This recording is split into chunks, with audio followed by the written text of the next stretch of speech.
Good morning students. हम अपनी study आगे जारी रखेंगे। भूगोल में पृथ्वी हमारा घर, जिसमें हमने बुध शुक्र पृथ्वी के बारे में जानकारी प्राप्त की थी। आज हम मंगल के बारे में देखेंगे। मंगल यह लाल रंग का ग्रह है, यानी उसका कलर लाल है। इस पर वातावरण नहीं है। इस पर अधिक ठंडी और गर्मी पड़ती है। इसके दो उपग्रह हैं और वैज्ञानिक चाहते हैं कि मंगल पर जीव सृष्टि उत्पन्न हो जाए, लेकिन अभी तक उसके प्रयास सफल नहीं हुए, लेकिन वो प्रयास जारी हैं। अगला है गुरु। गुरु हल्के पीले सफेद रंग का ग्रह है।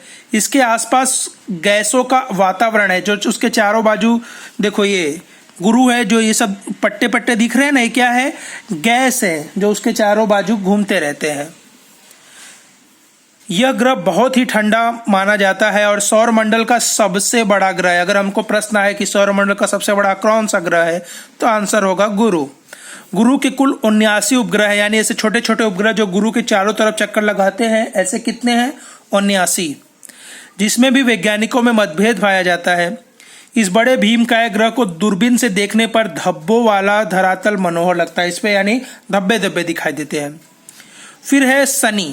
सौर परिवार में गुरु और यूरेनस के बीच में ग्रह स्थित है, जिसका नाम है शनि। यह गुरु के बाद दूसरे नंबर का सबसे बड़ा ग्रह है, यानी सौरमंडल का सबसे बड़ा ग्रह गुरु है और सेकंड पोजीशन पर शनि है। नीले रंग के तेजस्वी वलयों से यह सुंदर पड़ता है। शनि देखो, इसके चाहे ये पूरे जो शनि है, इसके चारों बाजू ऐसे नीले रंग के पट्टे जैसा है, जिसको वलय कहते हैं।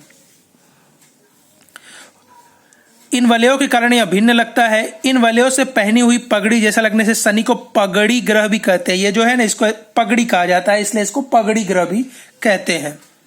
शनि के 62 से अधिक उपग्रह हैं। सूर्य से दूर होने के कारण इसके धरातल का तापमान कम है। इसका मतलब बच्चों, हम समझ सकते हैं कि जो भी ग्रह सूर्य के पास है उसका तापमान अधिक होगा, क्योंकि सूर्य की गर्मी से वहां गर्मी ज्यादा होगी, और जो भी ग्रह सूर्य से दूर है उनका तापमान भी कम होगा, क्योंकि सूर्य की गर्मी वहां देर से आती है। अगला है यूरेनस।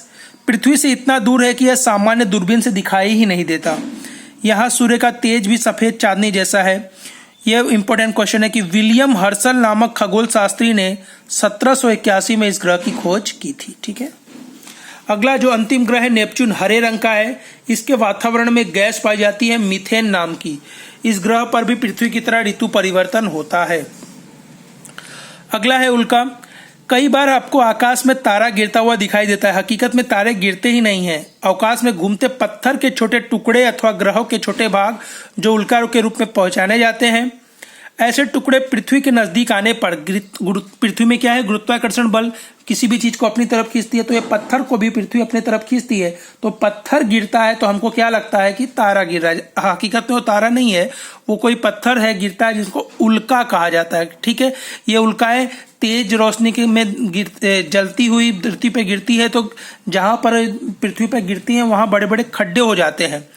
महाराष्ट्र की कोयना झील ऐसी उल्का गिरने से ही बनी हुई है, ऐसा माना जाता है।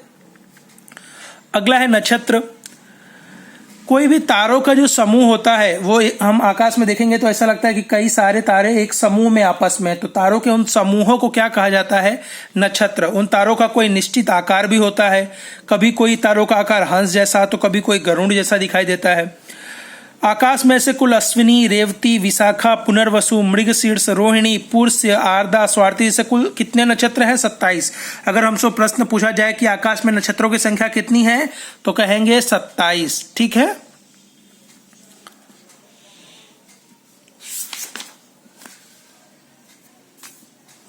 अगला इंपॉर्टेंट पॉइंट है ध्रुव तारा। ये क्या है? ग्लोब है, जिसको हम पृथ्वी की छोटी प्रतिकृति मानते हैं। छोटी जो नक्शा होता है पृथ्वी की ग्लोब, उस पे हम आसानी से दक्षिणी ध्रुव का है, उत्तरी ध्रुव कौन सा है, कौन से देश कहाँ स्थित है, उसकी जानकारी प्राप्त कर सकते हैं। अगला है ध्रुव तारा। आकाश में एक ही ऐसा तारा है जो एक ही स्थान पर दिखाई देता है। ठीक है। और वो कौन सा तारा होता है? ध्रुव तारा, जो हमेशा उत्तर दिशा में दिखाई देता है। सूर्योदय के ठीक पहले यह तारा आसानी से हम देख सकते हैं। जो लोग समुद्री यात्रा करते हैं या रेगिस्तान में यात्रा करने वाले लोग ध्रुव तारे को आसानी से खोज लेते हैं। यह तारा जिस दिशा में दिखाई दे, समझ लो कि वो उत्तर दिशा में है, और उसके सहारे हम अपनी यात्रा जारी रख सकते हैं। पृथ्वी के गोलार्ध में यह तारा उत्तरी गोलार्ध में दिखाई देता है। अगला है अक्षांश और देशांतर। पृथ्वी के ग्लोब, ये जो नक्शा होता है ना ग्लोब, उसमें आड़ी और खड़ी काल्पनिक रेखाएं, हकीकत में ऐसी कोई रेखाएं नहीं है लेकिन समझने के लिए ऐसी रेखाएं बनाई गई हैं, और उन रेखाओं के आधार पर ही हम किसी भी स्थल का निश्चित स्थान और समय जान सकते हैं। ये रेखाएं जमीन पर होती नहीं है, सिर्फ नक्शे में होती हैं। अगला है अक्षांश। पृथ्वी के ग्लोब में खींची गई आड़ी रेखाएं, इस तरह की जो रेखाएं होती है ना आड़ी, उनको क्या कहते हैं? अक्षांश। और इनकी संख्या कितनी है? 181 इनकी संख्या है। अगला है अक्षवृत्त। पृथ्वी पर उत्तर अथवा दक्षिण गोलार्ध में विषुववृत्त से समान कोणीय अंतर पर मिले स्थानों को जोड़ने वाले पूर्व पश्चिम लगातार वृत्त को अक्षवृत्त कहते हैं।